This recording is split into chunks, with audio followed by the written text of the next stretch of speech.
This is Democracy Now! I'm Amy Goodman. As we turn to the second part of our special coverage of the homelessness crisis in California, amid skyrocketing housing prices and rising inequality, the number of unhoused people across America's richest state is booming. Homelessness in San Francisco has spiked at least 30% since 2017. This, according to the San Francisco Chronicle. In Oakland, it's grown by nearly 50% as more people have been forced into the streets. Encampments have popped up from Los Angeles to the Bay Area and other city centers across the state.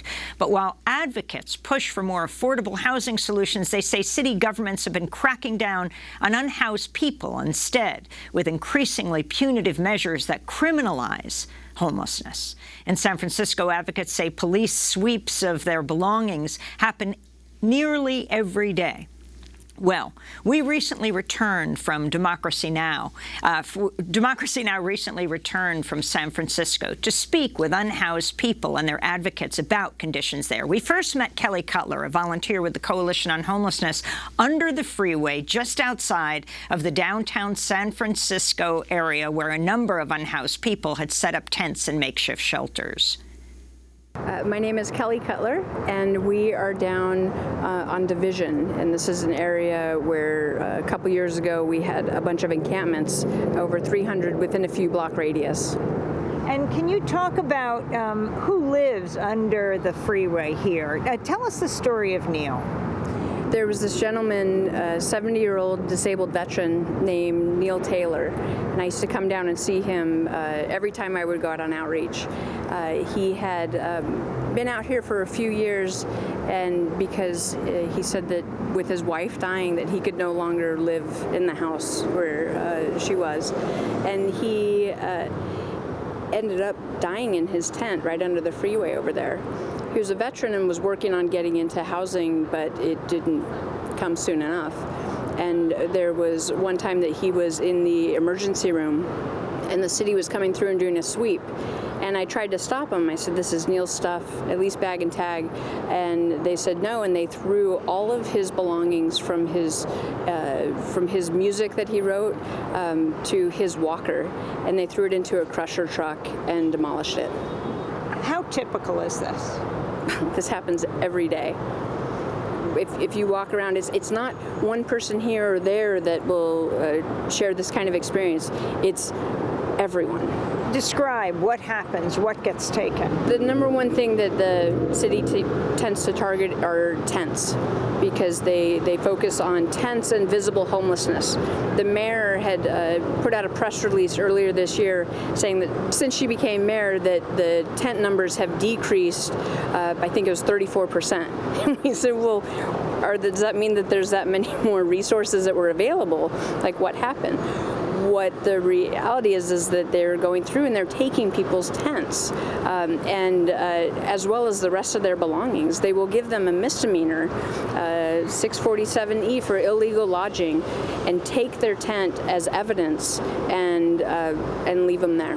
And then what happens when they're scattered, when the encampments are broken down by the authorities? Where do they go? Well, there isn't really anywhere to go, so people will oftentimes go to the next block, or if they're pushed out even further, they will just scatter to wherever they can be where they're not going to be harassed. People experiencing homelessness are often the victims of violence and targeted. It's a regular occurrence that we hear about. And so by breaking up community and support, just it would be the same for house people, where if you're breaking up protection and safety, it's people are going to get hurt. We've come under the highway and have come up to a kind of makeshift cardboard shelter. A man has emerged from it. His name is Moon, so we're going to talk to him right now. This is your cardboard shelter? Yeah, this is my cardboard shelter. Yes, it is. How long have you been here? In this particular spot? Yeah. Maybe a month or two. It's about the longest I've been in one spot, a long time out here. So. And you built this? Yeah. This isn't the first one I built. I've actually built about 4 of them, 5 of them. Can you talk about living out here under the freeway? Why are you here? Found myself in a couple years ago, in an unfortunate situation, and I ended up on the street. So I kind of flocked to this group of people and found a little bit of safety net here with them, and because it's the only way to really live out here, and then kind of security. And I just been kind of going day by day to get everything. It's extremely difficult living on the streets, being homeless, especially I don't know if it's different elsewhere, but here it is. So just at the moment trying to get things together so I get off the streets. Where were you born? I was born here. It's very odd being homeless in the city you were born in. How long have you been homeless? About 2 years. Do you see yourself getting out of this situation? What could help you get out? I do see myself getting out of the situation. It's once you get into the situation, it's extremely difficult to get out. It's kind of like a pit trap. They'll wake you up at 4:30 in the morning every morning for 2 weeks. Who's they? The police? The police, DPW. People that work for the city, they'll wake you up every morning for 4:30 in the morning, and if you don't move fast enough, they'll take your things, and then you have to get your things all over again. Can you get them back? No, you can't. They say you can, but you can't. I have several friends. All of my friends out here have tried to go get their things back, and never, ever have I seen anybody successful. What kind of services are provided for you to help you get out of this situation? Well, they supposedly have navigation out here, but that they can take you and give you last time they offered me a 7-day stay, which the 7-day stay doesn't help me at all. In a shelter? In a shelter, because then I'll just back out here and on the street. Cooper, as we tour around this freeway system and the people who are living below, you're called the people's medic. You are a firefighter, disabled, you're in the streets. Talk about the conditions and the medical condition of people on the streets. There's a lot of issues out here with a lot of injuries due to just being out on the street in general, as well as fights and things like that. But the basic, all in all, is when the cops do these sweeps, people get stressed out. Because you have to get your stuff moved within an hour or less than that, and so people end up hurting themselves, breaking fingers, arms. There's been 2 broken legs, splitting their head open, just trying to get that stuff quickly so they don't get arrested. The stress that these sweeps cause people injuries like that, but also that we don't have running water out here. So people that do use that inject drugs, and they're all clean. They use clean needles, majority of them. But bacteria is a killer of many, and there's a lot of abscesses out here due to bacteria and things getting on because people can't keep their hands clean. There's nowhere, restaurants or places will not allow people that are homeless in to use the restroom to even wash their hands.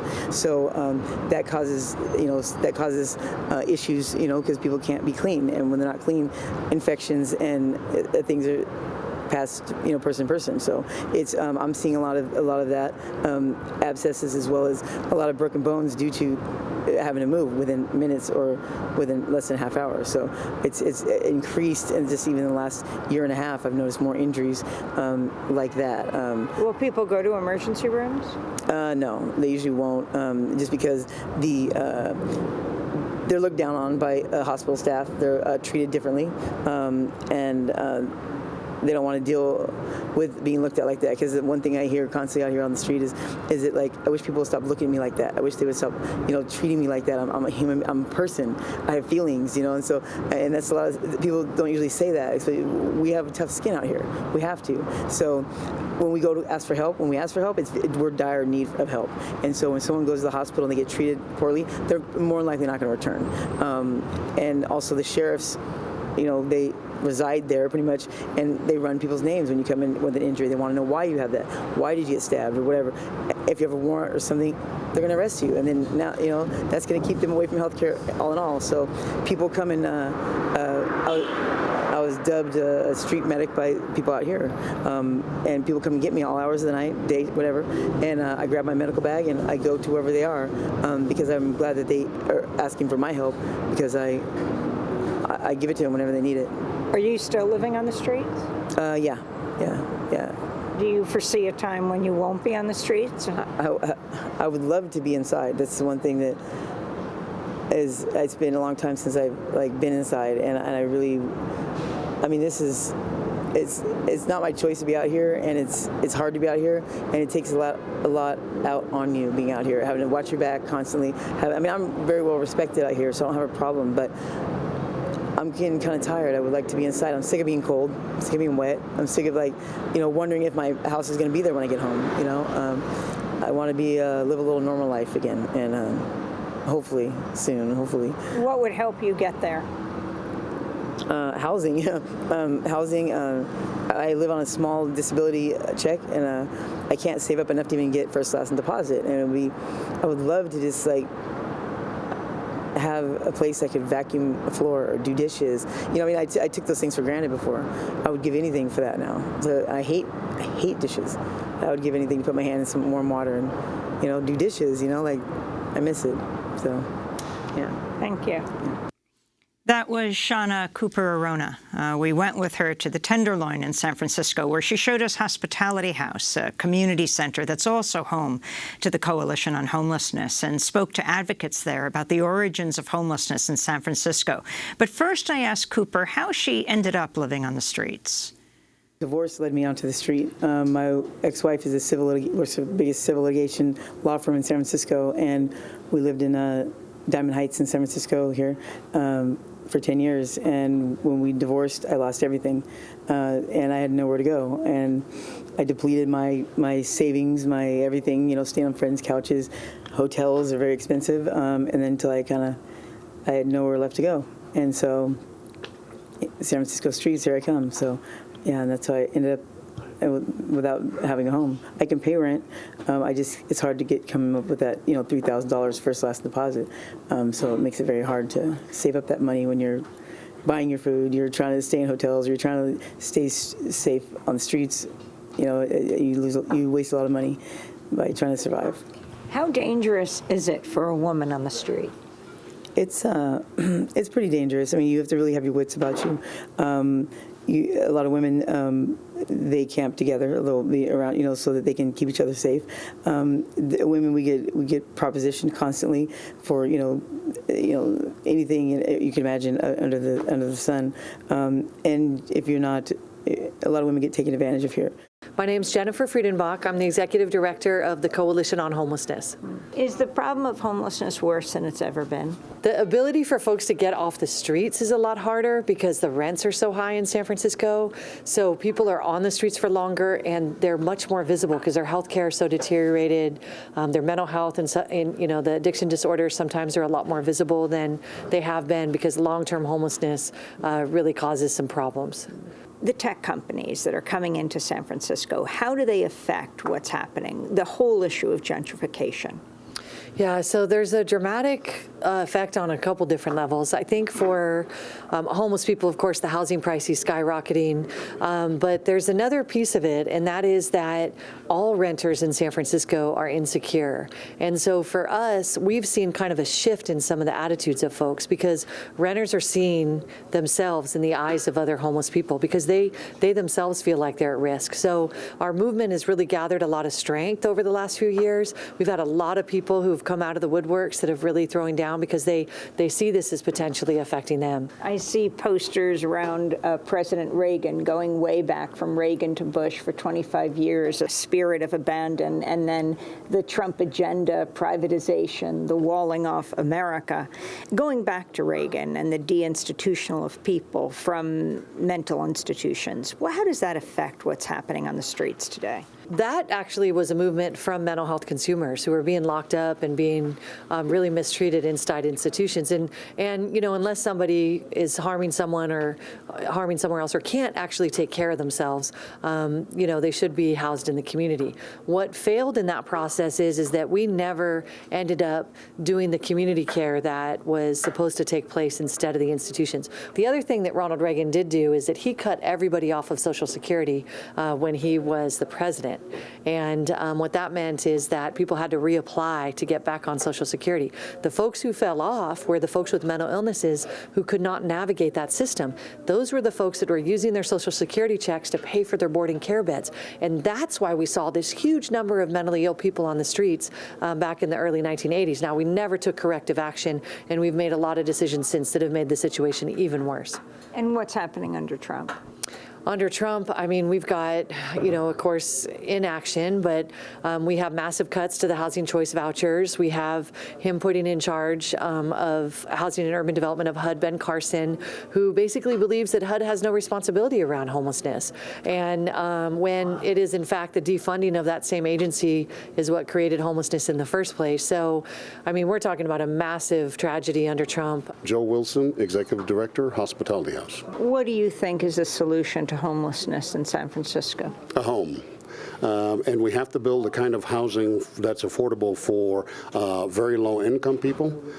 Homelessness and poverty are economic problems that have economic solutions.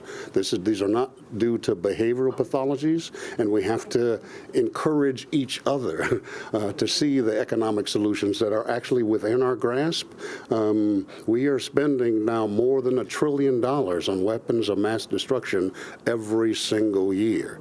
Every hour in this country, we're spending upwards of $200 million, right, on weapons of mass destruction. That could go a long way toward solving the homelessness crisis, the poverty crisis, in our cities across the country. And it would do well for all of us to invest in better elected leadership so that we can make better decisions about what our people really need. It is absolutely a national responsibility. It is first and foremost a federal responsibility to make sure all of our people have the basic needs that allow them to thrive, not merely survive, and to evade that responsibility, to shift it to someone else is not leadership.